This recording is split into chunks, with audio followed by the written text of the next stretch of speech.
ایک حدیث میں ہے کہ جیسے ام المومنین عائشہ صدیقہ رضی اللہ تعالیٰ عنہ کے بارے میں ہے کہ میری امت میرے علم کو اللہ کے رسول نے فرمایا آدھا کر دو، آدھا علم صحابہ سے سیکھو اور آدھا علم ام المومنین عائشہ صدیقہ سے پوچھو۔ سبحان اللہ، کیا اللہ رب العالمین نے ان کو ذہن عطا فرمایا تھا، کیا علم عطا فرمایا تھا۔ خود صحابہ کرام کے بھی کی رہنمائی فرماتے تھے اور ان کی بھی استانی ہوتی تھی۔ جب بھی صحابہ کرام آپس میں کوئی جھگڑا ہوتا دینی معاملات میں تو پھر وہ فوراً ام المومنین کی خدمت میں حاضر ہوتے اور اپنا تصفیہ کرواتے۔ ایک دفعہ صحابہ کرام میں جھگڑا ہو گیا، قرآن کریم کی ایک آیت اور ایک حدیث مبارکہ آمنے سامنے ہو گئی ظاہری طور پر۔ بھئی قرآن کا حکم کچھ اور ہے اور حدیث کا حکم کچھ اور ہے۔ کیا ہے کہ قرآن کریم کہتا ہے لا تزر وازرۃ وزر اخری، کوئی شخص کسی دوسرے کا بوجھ نہیں اٹھائے گا، یعنی گناہ کروں میں سزا ملے کسی اور کو، جیسے یہودیوں کا نظریہ ہے کہ مسلمانوں کے اچھے اعمال ہمیں ملیں گے، ہم جنت چلے جائیں گے، ہمارے برے اعمال ان کو ملیں گے اور وہ جہنم۔ نہیں، قرآن کہتا ہے لا تزر وازرۃ وزر اخری، کوئی شخص کسی دوسرے کا بوجھ، اس کا وبال نہیں اٹھائے گا، ہر شخص اپنی سزا خود بھگتے گا۔ یہ تو آیت ہے قرآن کریم کی۔ اب حدیث پاک میں ایک ہے کہ اللہ کے رسول نے فرمایا اپنے مردوں پہ مت رویا کرو، نہیں تو ان کو قبر میں سزا ملے گی۔ اب صحابہ کرام نے دیکھا یہ تو آیت کہ بالکل متضاد ہے، مخالف ہے یہ حدیث۔ قرآن کہتا ہے قرآن کریم کا حکم ہے کہ ہر شخص کو جو عمل کرتا ہے اس کو، اگر اچھا عمل کرتا ہے اسی کو ثواب ملے گا، برا عمل کرتا ہے اسی کو سزا ملے گی۔ یعنی یہ نہیں ہو سکتا کہ گناہ کرے کوئی اور سزا ملے کسی اور کو۔ لا تزر وازرۃ وزر اخری، صاف آیت۔ جبکہ حدیث مبارکہ میں ہے کہ اپنے مردوں پہ مت رویا کرو، نہیں تو ان کو سزا ملے گی۔ اب رونے والے لوگ زندہ لوگ ہیں، اس کے ورثاء ہیں اور سزا مل رہی ہے مردے کو قبر میں۔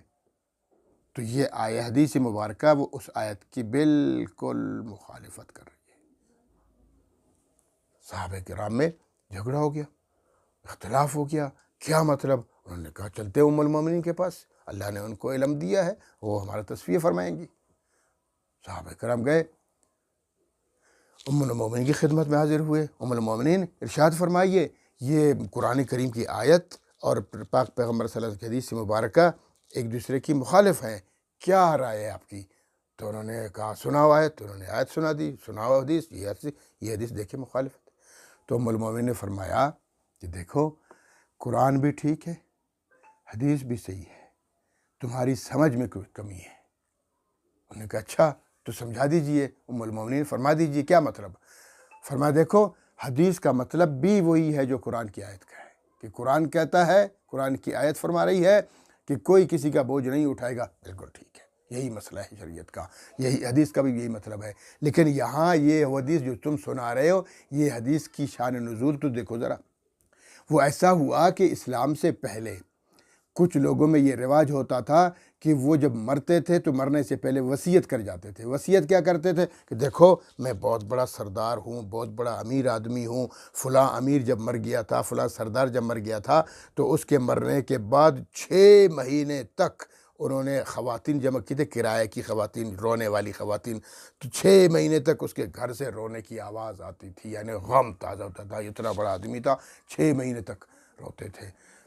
تو تم ایسا کرنا جب میں مر جاؤں تو 1 سال تک کے لیے، پورے 1 سال تک کے لیے تم میرے لیے ماتم کرنا، رونا، چیخنا، چلانا، واہ ویلا کرنا، اور میرے گھر سے رونے کی آواز آتی رہے، لوگ وہاں سے گزریں تو سمجھے بھئی 1 سال تک بھی یہاں ماتم ہو رہا ہے۔ تو اس لیے ام المومنین نے فرمایا کہ دیکھو اس بندے نے خود کہا تھا، خود وصیت کی تھی کہ میرے لیے کرایہ کی عورتیں جمع کرنا، وہ میرے لیے روتی رہیں 1 سال تک، تو خود عمل کر کے گیا نا، تو اس کو اپنے عمل کی سزا اس قبر میں مل رہی ہے، خود کر کے۔ تو ہم بھی یہی کہنا کہ کوئی برا عمل کرتے ہیں اور اس برے عمل کے بعد بھی قبر میں تو ہم اس کی سزا بھگتیں گے، اچھا عمل کریں گے اس کا ثواب پاتے رہیں گے۔ تو ام المومنین نے جھگڑا ختم کر دیا کہ دیکھو قرآن بھی اپنی جگہ درست، حدیث بھی اپنی جگہ درست، تمہاری سمجھ میں کمی تھی۔ تو صحابہ کرام خوش ہو گئے، انہوں نے شکریہ بھی ادا کیا کہ ام المومنین